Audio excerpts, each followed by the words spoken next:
Assalamualaikum warahmatullahi wabarakatuh. Kembali lagi bersama saya Selvi Yulistia Putri dengan tema Desa Siaga COVID-19.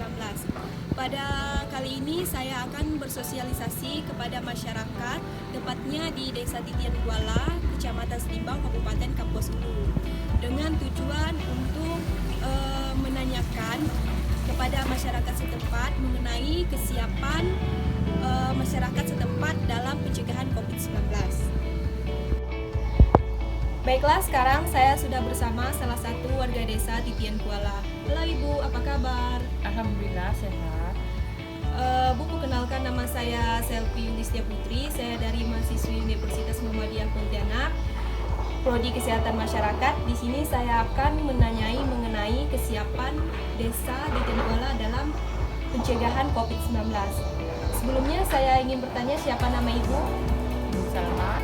Oh iya, dengan Ibu Salma. Nah Bu, Ibu kan sudah tahu sekarang bahwa bumi kita sedang mengalami kemalangan dengan munculnya penyakit baru yang kita kenal dengan COVID-19. Apa tanggapan Ibu terhadap situasi yang sekarang? Menurut saya, dengan munculnya wabah baru situasi sekarang, semua aktivitas menjadi terhambat, mulai dari segi pendidikan, pekerjaan, yang menyebabkan perekonomian menjadi menurun. Aktivitas sekarang ya Bu ya, tapi alhamdulillah sampai sekarang di desa ini belum ada. Alhamdulillah, sampai saat ini di Desa Titian Kuala belum ada dinyatakan positif dan masih memasuki wilayah zona hijau. Selanjutnya Ibu, adakah kesiapan desa Titian Kuala dalam pencegahan COVID-19? Oh, ternyata ada, seperti ada penyemprotan desinfektan setiap rumah, tempat ibadah, membagikan vitamin dan masker kepada warga. Kemudian disediakannya tempat cuci tangan di tempat-tempat umum. Wah, bagus sekali ya Bu ya kesiapan desa ini dalam pencegahan COVID-19. Tentunya kita selalu menjaga kebersihan dengan rajin mencuci tangan, pakai masker jika sakit, jangan terlalu banyak aktivitas di luar rumah, jaga jarak, dan jangan lupa selalu berdoa semoga pandemi ini cepat berakhir dan kita semua selalu sehat. Amin. Baik Bu, saya pamit dulu. Terima kasih atas waktunya. Wassalamualaikum warahmatullahi wabarakatuh. Baiklah, sampai di sini aktivitas sosialisasinya. Terima kasih atas kunjungan channelnya. Jangan lupa like and subscribe. Sampai jumpa.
Beberapa hari yang lalu, Presiden RI, Bapak Jokowi mengkonfirmasi adanya kasus corona di Indonesia.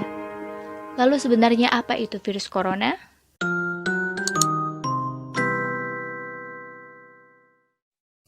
Pada Desember 2019, di kota Wuhan, Cina ditemukan jenis virus baru. Berdasarkan investigasi, virus tersebut adalah 2019 novel coronavirus. Organisasi Kesehatan Dunia atau WHO menyatakan darurat kesehatan global karena virus corona telah menewaskan lebih dari 2.000 orang di seluruh dunia. Hingga saat ini lebih dari 85.000 kasus infeksi telah dilaporkan secara global. Sebagian besar kasus tersebut berasal di daratan Cina. Lalu, apa itu virus corona? Nama coronavirus berasal dari bahasa Latin corona yang berarti mahkota atau halo. Di bawah mikroskop elektron, gambar virus tampak seperti lingkaran sinar yang mengelilingi matahari.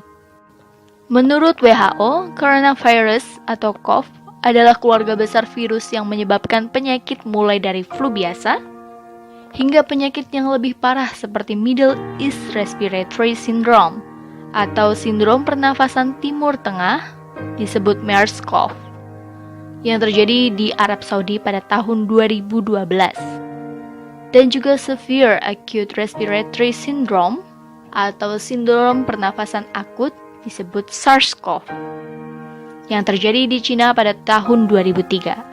Lalu jenis virus corona yang baru ditemukan menyebabkan penyakit COVID-19 atau Coronavirus Disease 19. Virus corona tergolong zoonotik, yang artinya dapat menular dari hewan vertebrata ke manusia ataupun sebaliknya. SARS misalnya, ditransmisikan dari luwak ke manusia, sementara MERS ditransmisikan dari unta ke manusia. Menurut berbagai informasi, beberapa jenis virus corona terdapat di beberapa hewan yang hingga saat ini belum menginfeksi manusia. COVID-19 adalah sebuah penyakit infeksi yang disebabkan oleh virus jenis baru yang sebelumnya tidak diidentifikasi pada manusia.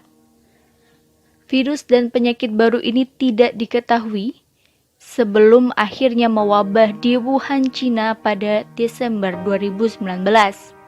Bagaimana gejala COVID-19? Gejala dapat muncul dalam waktu 1 hingga 14 hari setelah terpapar virus. Menurut WHO, gejala paling umum adalah demam, lelah, sesak nafas, dan batuk. Beberapa pasien mungkin mengalami keluhan nyeri, hidung tersumbat, dan berlendir, nyeri tenggorokan, atau diare. Gejala-gejala tersebut biasanya muncul secara bertahap. Sebagian orang bisa saja terinfeksi tanpa mengeluhkan gejala apapun. Sebagian besar, atau sekitar 80% orang, dapat pulih dari penyakit tanpa perlu penanganan khusus.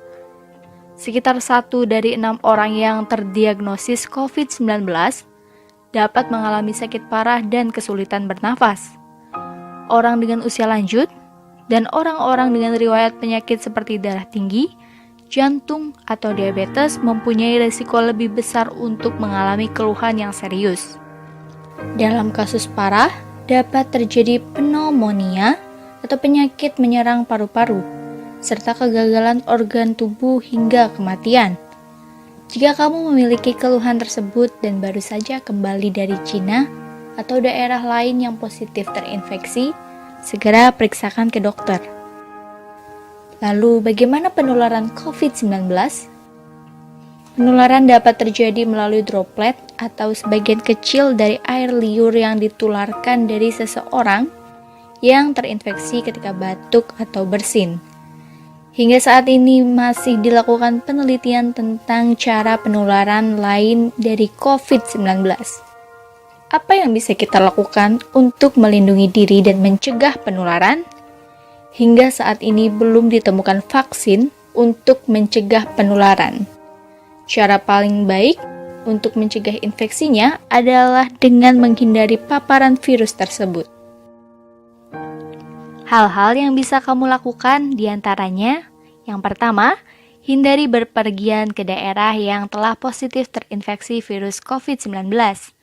Kedua, rutin mencuci tangan dengan air dan sabun atau hand sanitizer yang mengandung alkohol setelah beraktivitas di luar ruangan. Karena mencuci tangan dengan air dan sabun atau hand sanitizer yang mengandung alkohol ini dapat membunuh virus yang terdapat di tangan. Ketiga, menjaga jarak setidaknya 1 meter dari orang yang bersin atau batuk. Ketika seseorang bersin atau batuk, mereka mengeluarkan droplet dari hidung atau mulut yang mungkin mengandung virus. Apabila jarak kita terlalu dekat, maka droplet tersebut bisa kita hirup, termasuk virus COVID-19, jika orang yang bersin tersebut positif terinfeksi. Yang keempat, hindari menyentuh mata, hidung, dan mulut dengan tangan. Tangan kita menyentuh banyak orang dan benda, dan bisa saja virus tersebut menempel di tangan kita. Lalu jika kita menyentuh mata, hidung, dan mulut, maka virus tersebut dapat masuk ke tubuh kita dan membuat kita sakit. Kelima, pastikan kita menjaga kebersihan saat batuk dan bersin, yaitu dengan menutup mulut dan hidung menggunakan saku atau tisu. Yang keenam, tetap di rumah jika kita merasa tidak sehat. Jika ada keluhan demam, batuk, dan sesak nafas, segera hubungi dan periksakan ke fasilitas pelayanan kesehatan terdekat. Nah, itu tadi penjelasan mengenai coronavirus dan cara pencegahannya.